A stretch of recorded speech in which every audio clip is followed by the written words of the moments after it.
Ассалаумағалейкум, құрметті ағайын. Соңғы жылдары балабақшалардағы кішкентай ғана тәтті балдарымызды ұрып соғып жүрген апайлар көбейді. Оңбағандар балаларды сабап ұрып жүр. Біз ғылым министрі Асхат інімізден мәселені қалай шешу керектігін сұрадық.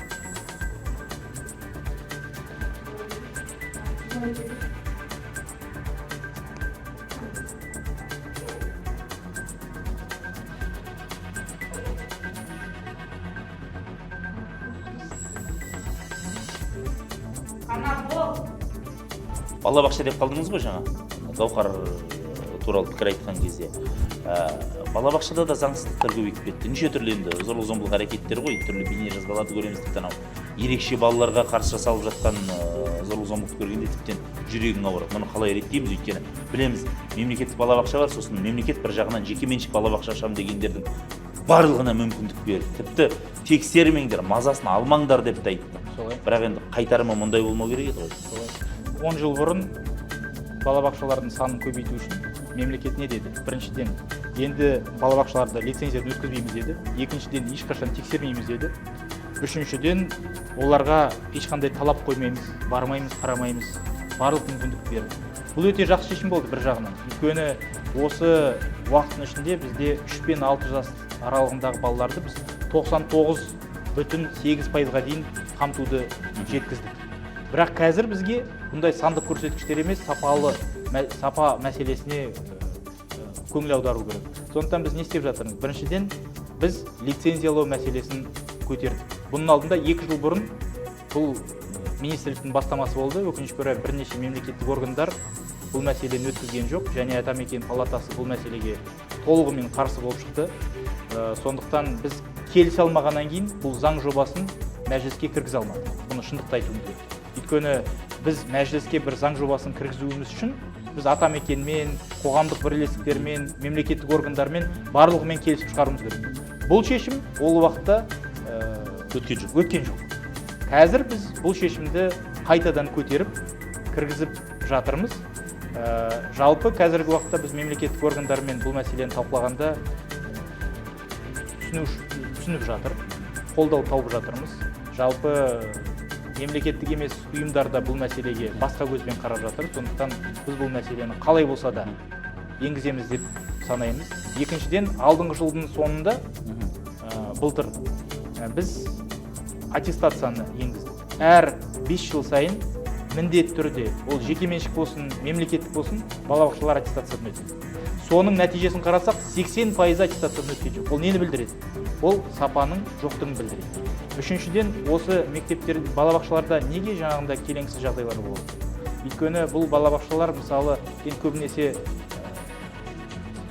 бір ақшаны көп табу үшін, мысалы бізде мемлекеттік балабақшаларды қалай жұмыс істейді? Түске дейін бір тәрбиеші, түстен кейін бір тәрбиеші, 2 тәрбиеші жұмыс істейді. Ал біз қараған осындай балабақшалардың көбінде бір тәрбиеші, 30-35 бала бар бір топта. Енді 2 жастағы, 3 жастағы балалар, 30-35 бала бар. Бір адам, ол қандай керемет тәрбиеші болса да, қандай миы толық болатын болса да, ол таң атқаннан кеш батқанға дейін 35 баламен, 3 жастағы балалармен бірге жұмыс істеу, ол мүмкін емес. Сондықтан біз қазір талап қойып жатырмыз. Талап қойдық осы жекеменшік балабақшалардың өздеріне. Міндетті түрде біздің мемлекеттік балабақшалар сияқты біріншіден тиісті білімі бар адамдар жұмыс істеу керек.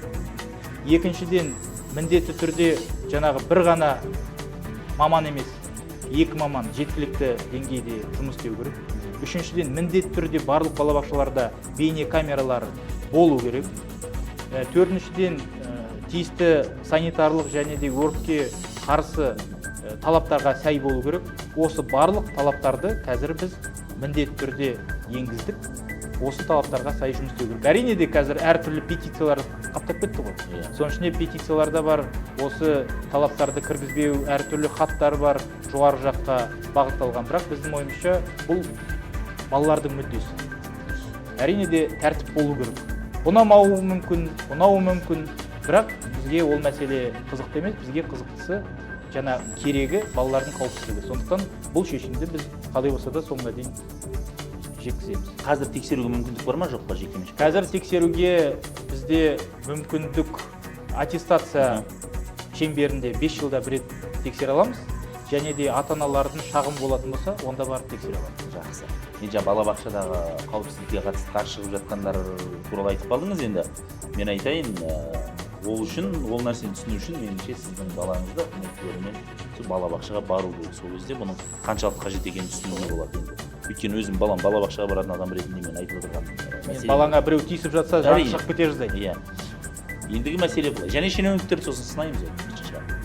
Ендігі мәселе балалар жылы биыл. Бірақ сол бір айтылмай қалған сияқты, ештеңе жасалмай жатқан сияқты көрініп тұр. Мына саяси науқандардың астарында солай ма?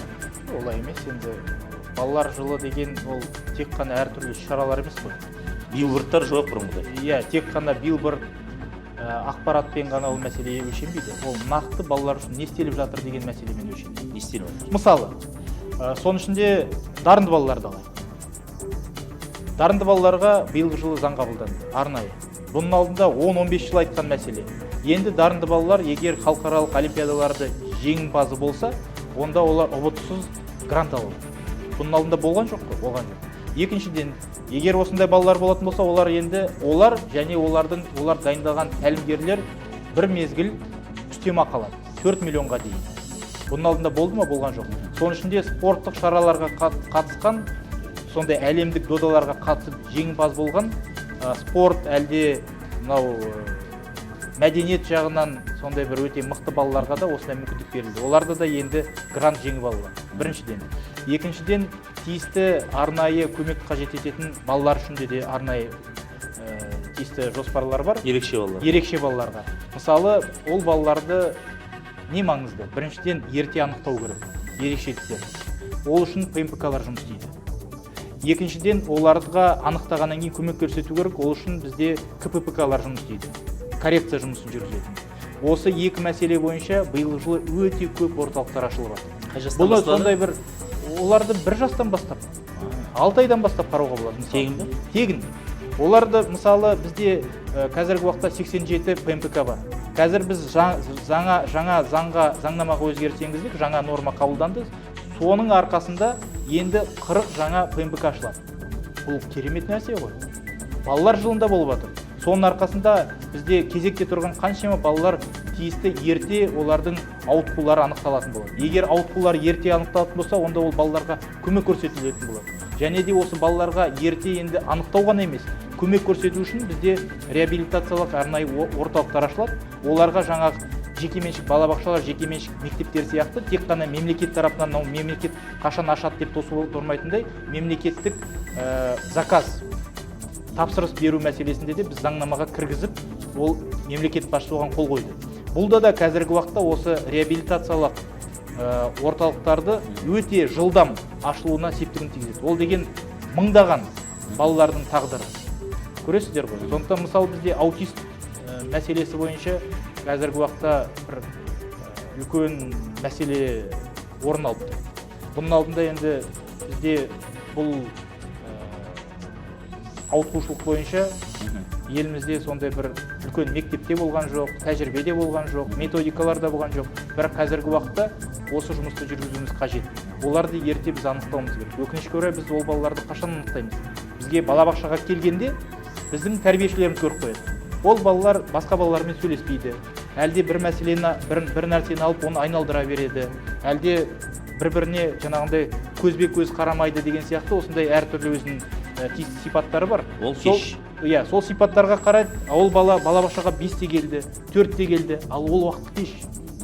Баланы ерте анықтау керек. Ерте оған тиісті мынау реабилитациялық жұмысын жүргізу керек. Жақсы. Сондықтан бұл нағыз балаларға көмек. Басқа да әртүрлі шешімдер бар. Соның ішінде цифрлық репетитор деген бар.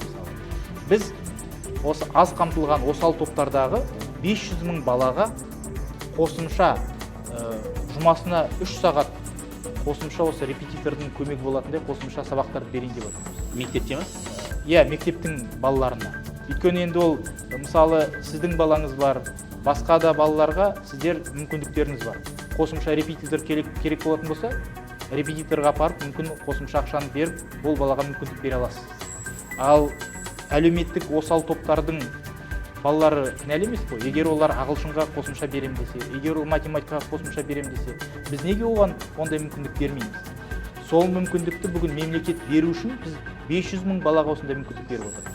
Жазғы демалыс бойынша биылғы жылы бізге алдыңғы жылдармен салыстырғанда бірнеше жүз мыңға көбейтілген путевкалар беріліп жатыр. Мысалы, колледждерге биылғы жылы 40 мың, 45 мың қосымша грант беріліп жатыр. Бұның алдында бізде 150 мыңға жуық балалар жыл сайын колледждерге түсіп, соның тек қана 90 мыңы мемлекет тарапынан ақысы түсетін болса, биылғы жылы біз оған қосымша 45 мың баланы қосымша қамтып отырмыз. Ол деген осы әлеуметтік әсіресе осал топтағы балалар, осындай жанұядан шыққан балаларға үлкен көмек. Өйткені олар бұның алдында жалғыз малын сатып жереді, сосын оқуға түседі. Гранттардың көбейіп жатқаны, олардың стипендияның көбейіп жатқаны, оның бәрі былай қарағанда осы балаларымызға балалар жылы жасалып жатқан үлкен көмек деп білу керек. Тағы да бір мәселе, бұл инклюзивтік мәселесі.